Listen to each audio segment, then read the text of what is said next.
Ini kita akan menyakitkan hati masing-masing. Ya benar. Itu benar, yang sebab benda ni dah jadi macam, jangan terus kita mengasumsikan ataupun membuat penilaian kepada judulnya pada kali ini, kerana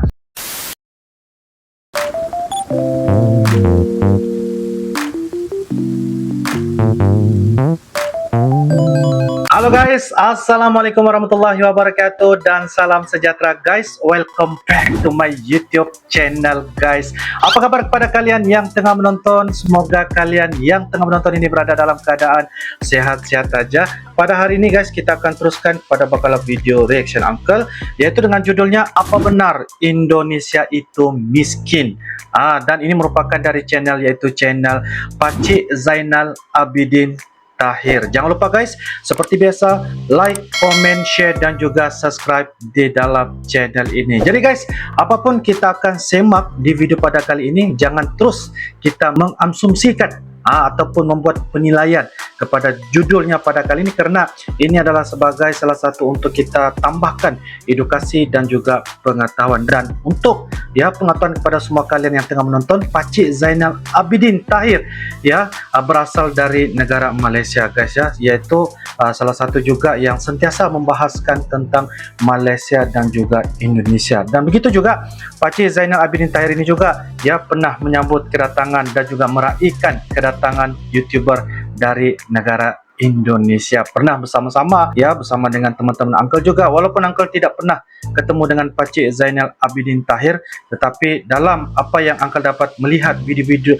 mereka sebelum ini, memang sangat-sangat hal-hal yang sangat positif untuk sama-sama kita jadikan sebagai banyak sumber edukasi dan juga pengetahuan kepada kita semua. Jadi guys, apapun tanpa berbasa-basi, ayo kita sama-sama nonton di dalam video pada kali ini. Yuk guys. Oke guys, dengan hitungan 1, 2 dan 3 guys. Assalamualaikum warahmatullahi wabarakatuh. Waalaikumsalam warahmatullahi wabarakatuh. Khabar? Alhamdulillah Pakcik. Kejap pergi ke Indonesia ni 30 hari ni tak cukup kan sebenarnya. 30 hari pun tak cukup guys. Apalagi dah lama tak jumpa isteri kan. Dah lama tak jumpa isteri. Tapi alhamdulillah sejak Covid dia menjaga kuliner kat sana. Masa Covid tu memang affected. Meniaga kuliner guys. Kan? Kita kat Malaysia ni pun hulu hala juga kan. Keadaan ekonomi tak menentu. Apa yang banyak boleh tolong. Jadi dia konsisten, dan sekarang ni perniagaannya berjalan dengan lancar lah. Dia ada customer tetap dia kan. Jadi kalau dipikir kan dia datang ke Malaysia pun sama juga. Dia akan dapat banyak tu juga. Sama. Sebab saya dulu pernah menjaga di KL kan. Penat menjaga makanan ni, penat sebenarnya. Jadi kalau dia di sana kan, dia pergi ke pasar, lepas tu dia jalankan bisnes dia kan, suruh barang orang hantar, jadi tak merepotkan lah. Jadi alhamdulillah lah, perniagaan dia pun berjalan lancar. Jadi bebanan keuangan yang sebenarnya tak banyak. Itulah. Jadi cakap-cakap kata orang sana susah, senang mengarut. Ini semua cakap politik. Kita banyak dikamuflase oleh politik lah. Jadi yang sebenar, betul, dia orang pun okey, ekonomi dia orang pun bagus, ekonomi orang kampung sana pun bagus. Jadi dalam celah-celah berjuta-juta orang tu adalah orang yang cuba cari keberuntungan di luar negara kan. Jadi kadang-kadang benda-benda macam ni jadi bahan politik. Jadi media-media pun banyak yang pro politik, pro opposition. Jadi dia menulis lah. Dia bila menulis, ada pula orang sini sambut kan, upkan isu sana. Jadi yang sebenarnya itu lebih pada isu politik lah. Lebih kepada isu politik guys. Rata-rata saya pergi jumpa orang kampung di sana kan, minyak naik pun bagi dia orang tak ada masalah, sebab dia orang bukan bergantung pada gaji. Dia orang ada kehidupan lain. Selain pada gaji, dia ada kehidupan dia yang lain yang boleh support dia orang punya income .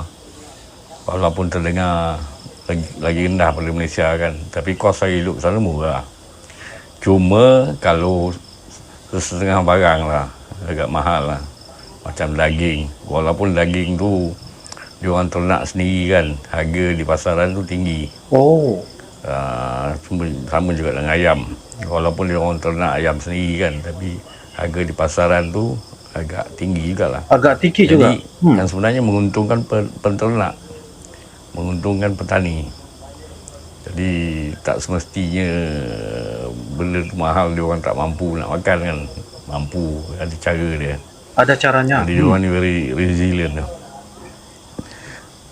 Jadi bila kita membesarkan isu kehadiran kerja-kerja asing ni kan, ini atas dasar kita perlu, dan akhir sekali illegal pun kita terima. So atas keperluan. Jadi kita tak boleh salahkan satu pihak lah. Lagi satu ni, mengikut data daripada World Bank, IMF kan, orang Indonesia yang keluar negara ni tak seramai sangat lah. Hanya dalam lingkaran 3% daripada penduduknya. Jadi yang sebenarnya kita ikut pada statistik yang dikeluarkan oleh World Bank. World Bank ni ada data. World Bank. Jadi estimate sebanyak 9 ke 10 juta. Hampir 10 juta lah rakyat Indonesia yang berkelana. Jadi itu merupakan lebih sedikit pada 3% lah. Sama juga orang Malaysia yang merantau bekerja di luar negara kan, terutama di Singapura. Bila dijumlahkan lebih pada 1 juta. Jadi angkanya lebih kurang sama. Lebih kurang sama. Jadi sahaja. kenapa kita nak berdebat tentang itu? Ini semua cerita politik. Jangan kita masuk dalam ranah politik. Ini semua cerita politik, guys. Apa yang dikatakan oleh Pakcik Zainal Abidin. Jadi kita lanjut ya, guys. Ini kita akan menyakitkan hati masing-masing. Ya, benar. Itu benar, yang sebab benda ni dah jadi macam politik internasional lah. Kalau kita diam, ada juga orang yang memanas-panaskan. Sebab memang ni isu politik antarabangsa. Ada orang akan memanaskan. Jadi kalau kita ikut, dia jadi macam lokal politik lah. Sama lah, tak habis-habis. Berdebat, akhirnya tak temu jalan penyelesaian. Sebab benda ni akan berpanjangan. Lepas satu isu. Lepas satu isu. Benar. Ini adalah international politik. International punya politik. Mendominasi ekonomi. Ya. Dengan cara buat orang bertelagah, maka ekonomi kita akan jadi lemah dan ada orang ambil kesempatan. Orang ambil kesempatan. Jadi fikirlah siapa yang ambil kesempatan atas pertelagahan ni. Yang sebenarnya bukan Malaysia dan bukan Indonesia. Ada pihak lain yang akan untung. Fikirlah sendiri. Tak payah kena debat lah. Banyak orang tahu jawapannya. Tapi tak nak menjawab. Sebab isu ni kalau kita buat panjangan tak guna. Benar, Pakcik. Tidak ada gunanya. Yang sebenarnya antara kita di luar pada netizen lah, kita ni baik. Kita pergi ke sana, kalau kita dengan niat baik, orang sambut dengan niat baik. Tapi selalunya orang yang tak faham, dia dapat misinformation, maka dia akan jadi satu keadaan yang dia berfikiran negatif. Kalau nak fikirkan positif kan, takkan Indonesia boleh masuk G20. Bukan sembarangan negara boleh masuk G20. Ini G20 ni adalah 20 negara yang punya ekonomi terkuat di dunia. Ekonomi terkuat. Maka digroupingkan untuk merangka ekonomi dunia.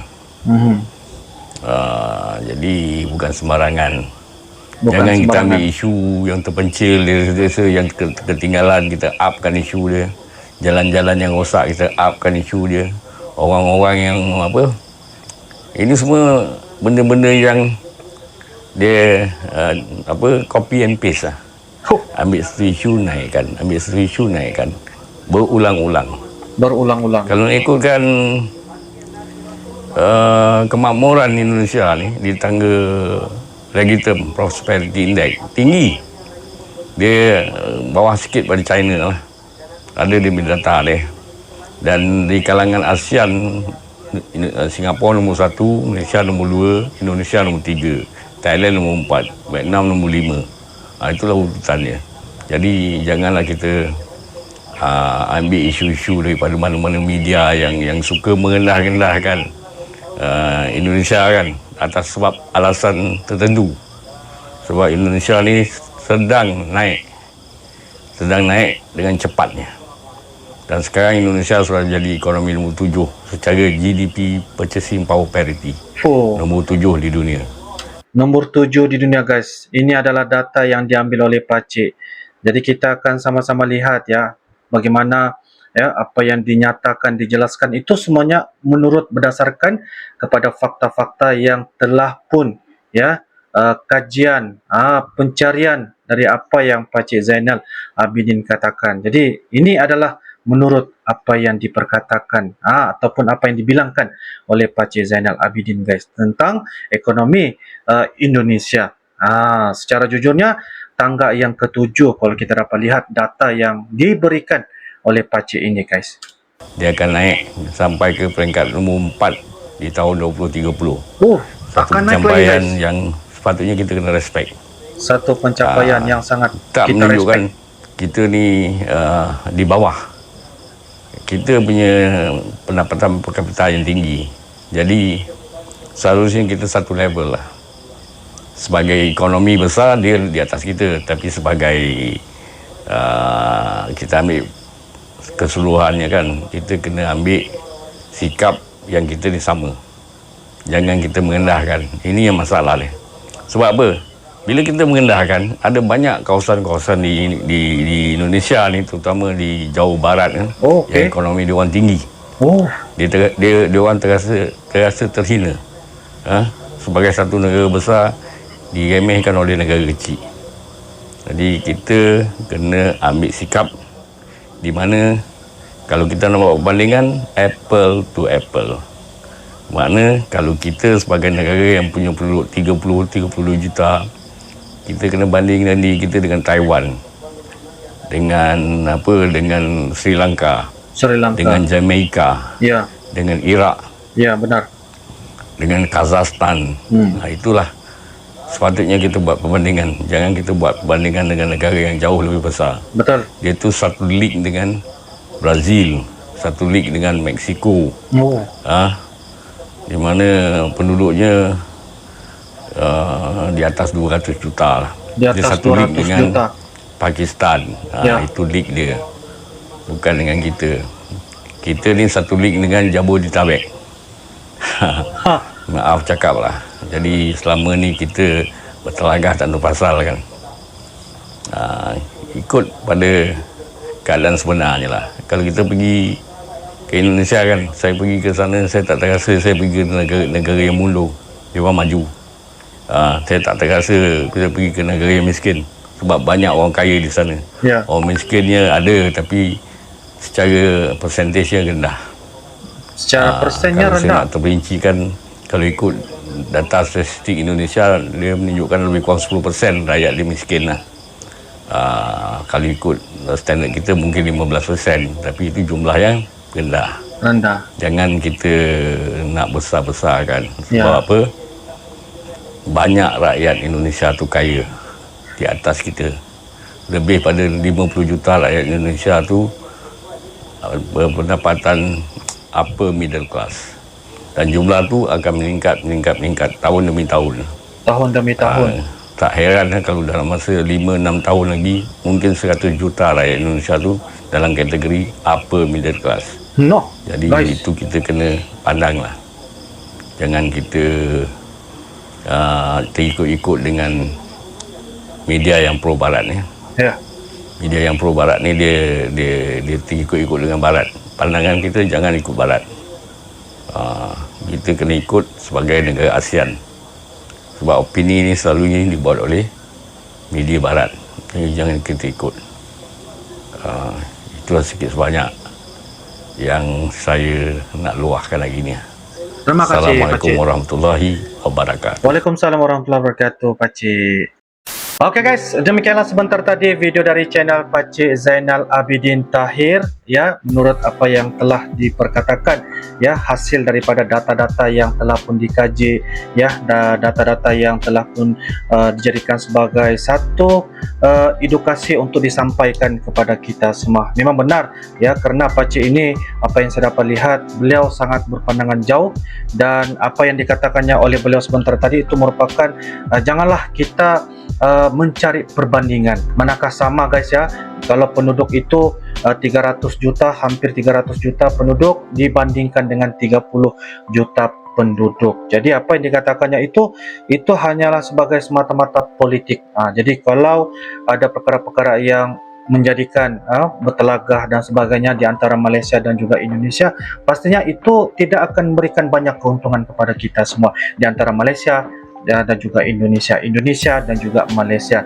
Jadi yang paling penting adalah kita melihat penilaian message yang disampaikan oleh Pakcik Zainal Abidin itu adalah untuk mengajak kita supaya kita berfikir kebaikan dan juga positif, dan setiap negara itu mempunyai pembangunan, mempunyai ekonomi sistemnya juga ya, untuk sama-sama melangkah demi keharmonian, pembangunan dan juga ekonomi bersama, supaya kita dapat jadikan negara itu lebih bersama-sama dalam merealisasikan ya kemajuan di setiap negara itu sendiri. Jadi message yang disampaikan oleh Pakcik Zainal Abidin ini dapat menjadikan kita supaya kita akan berfikir, kita tidak boleh buat perbandingan semata-mata hanya karena ini ekonomi dan sebagainya. Tidak boleh. Kita perlu lihat dari segi datanya, dari segi orang bilang kajian yang kita buat, supaya kita boleh jadikan perkara ini dijadikan kita akan berfikir supaya inilah negara punya hal yang memang ia sudah semakin maju, dan ini juga hal yang semakin maju. Masing-masing negara itu sentiasa memajukan dari apapun sistemnya, bahagiannya, ekonominya, pembangunannya, segi biayanya, kehidupan dan sebagainya.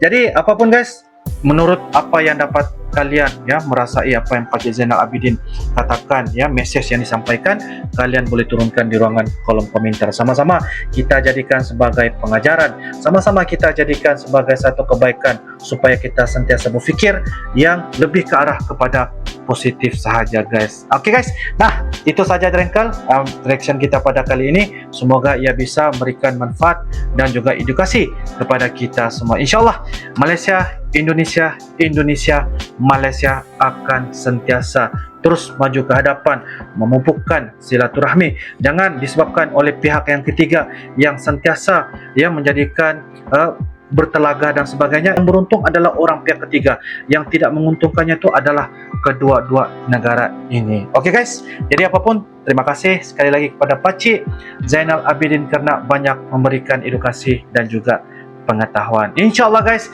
kita akan bisa ketemu lagi di video akan datang guys. Sampai jumpa lagi. I love you Indonesia, I love you Malaysia. Assalamualaikum warahmatullahi wabarakatuh. Bye bye.